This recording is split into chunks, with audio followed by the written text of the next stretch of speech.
Welcome to the Ladies of Faith Talk Show with your host, Lady T. Good morning, Richmond. This is Tamara, Lady T. Man, we have some great, wonderful guests in here today. I first want to say that I've started an internship program, and I have a young lady in here and a young gentleman in here, and they're representing Elijah Academy on the south side of Richmond, and they've been helping me do a lot of great stuff. So I'm hoping that I can give them a lot of good, knowledgeable information this summer as they work with me. But we have a very special guest in here from Culture for My Kids. Her name is Miss LaShonda Craddock, and she is the executive director of Culture for My Kids. So folks, I want you to stay tuned. We'll be right back, and we'll be getting to speak with Miss Craddock. Welcome back to the Ladies of Faith Talk Show with your host, Lady T. And if you were listening when we first came on, we have a very special guest. She is the executive director of Culture for My Kids. Her name is Miss LaShonda Craddock. How are you doing this morning? Good morning. How are you doing? I'm wonderful, and thank you so much for accepting the invitation to be here and come here to talk about your organization, Culture for My Kids. So before we dig in and get more details about your group, how were you all created? We were created. It started around 2005 when I was given the opportunity to start working with Richmond Public Schools and J. Sargent Reynolds Talent Search Program. So I was given the opportunity from working through my dance company, Easy Bumuntu African Dance and Culture Foundation. The executive director at the time, they were asked to come in and provide African dance and drumming to the youth of the Talent Search Program, Richmond Public Schools 9th and 10th grade program. So I went in and I was ready. I was like, okay, I'm going to do dance. And I realized, okay, everyone is not a dancer. So I stepped back and I designed the programming so that everyone could get something out of the program. And then I realized, I said, I like this. I like working with young people, not just with African dance, but just African culture and principles. And so I started networking more and more with other nonprofits, Camp Diva, Ascend Incorporated, Nubian Village, providing different programming. And then I realized, I would like to put a company together for my daughter so that she could have something to grow and that she could have something that would be hers. Because, we always teach the children to kind of grow up, get a job, work for someone. Exactly. But wouldn't it be nice if she could have something for her own? Invest in yourself. Invest, yes. So I said, okay, I have All for Abby Incorporated was how it started.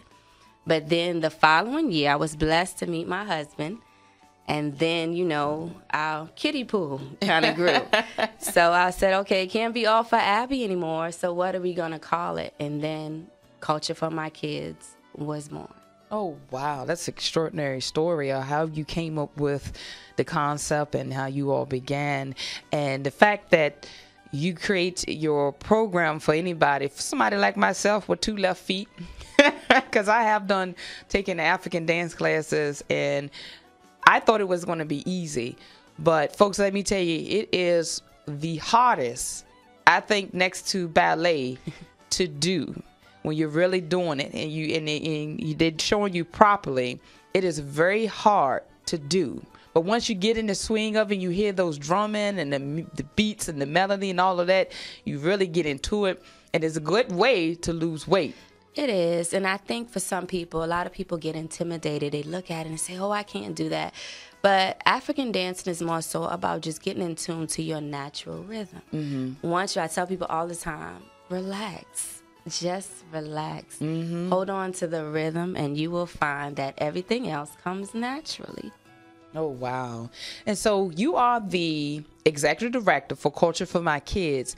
What type of roles, or what is it that you exactly do at your organization? What do I do? Wow. I am now responsible for developing the board because we do want to obtain our 501c3 status by the end of the year. So I'm doing board development, I'm doing programming, I'm teaching the classes, and it's not just by myself. I have a wonderful husband that helps with booking shows and doing our summer camps. So I'm more so designing programs at this level, building partnerships, training my board, working with my wonderful parents from my youth dance company.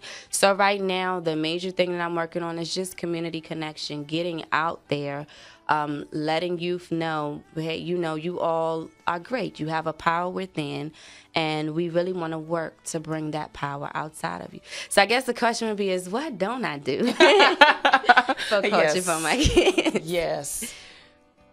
So, what are your expectations or goals for Culture for My Kids? My goal is to be in the community. That's the overall goal, is to make a difference.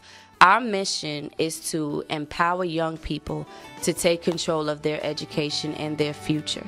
So my mission is to educate, to turn that light on that says, you know, I have a powerful source within me. I am much more than what I see on TV, on videos, in the news. I'm much more than that. I want to create leaders that will go out and design their own business that's going to make a positive change within the community. And wow, and what better way to do that and build confidence through dance? Because you're out in your opening and you trying to perfect whatever it is, whatever type of step you're learning. So dance is a wonderful and beautiful concept. Why is this organization so important to the youth of Richmond? I think the organization is important because, number one, within our youth dance company, we're not just focusing on dance and drumming. We're focusing on discipline. We focus on knowledge. We focus on public speaking. Our overall goal is lifelong education. So even if you just take one class with Culture for My Kids, the idea is to do further research on your own. Research these cultures, research these principles. Know that you have a voice, that you can use it, not just in dancing and drumming, but we also offer educational programs. Oh, wow. So that's another thing that we do offer, educational programs. We have motivational speaking, just everything. So the thing is that we want people to know there's something for everyone using basic principles of African communities that have promoted unity for the longest time. So we want people to tap into themselves and just know that we can make change. So would you say the motivational speaking events that you have is used as exercise to raise the self-esteem of the children? Raise the self-esteem, the self-awareness as well. Because I'm finding a lot of things that people are saying and seeing with the youth is they're not sure exactly who they are. Yes, yes. So we want to raise not only self-esteem, but self-awareness. And do you have any of the children come up to you and ask you questions like that you feel like kind of come of age? Because I'm sure you deal with teens, a long range of ages of children that they come to you and ask you for your advice. Yes, that's the thing. I absolutely love it. I started this journey teaching elementary school classes. I'm also a teacher at Henderson. Oh, wow. So I teach middle school, 6th through 8th grade. And I am excited when I have my children check in. Just the other day, I had a child, he's in the 10th grade, just text me and say, you know, I haven't heard from you in a while. We haven't spoken in a while. I want to tell you about this that's going on. And, you know, I have my mini-me, Zakia, just all the time, just call and ask me. It could be anything from should I go swimming with my contact lenses to just anything about what's going on in her life. And then I have a child that I met in the 7th grade who this is her last year in high school. And so, you know, the bonds, just keeping connections. So I like that we're able to talk about different things. And I'm able to have those relationships where I meet the children in middle school and then I can't get rid of them. I love it. Oh, wow. And I'm so inspired because like I told you, I'm just starting the internship program and just kind of doing a pilot program taking off. And I'm just listening to you. I'm just so inspired. You keep at something. You're so faithful something that you started and created, and you planted that seed, and you're seeing it flourish and grow. And I know that bigger and better things are going to come out of your organization down the road. Folks, I want you to stay tuned. We're going to come right back with Culture for My Kids.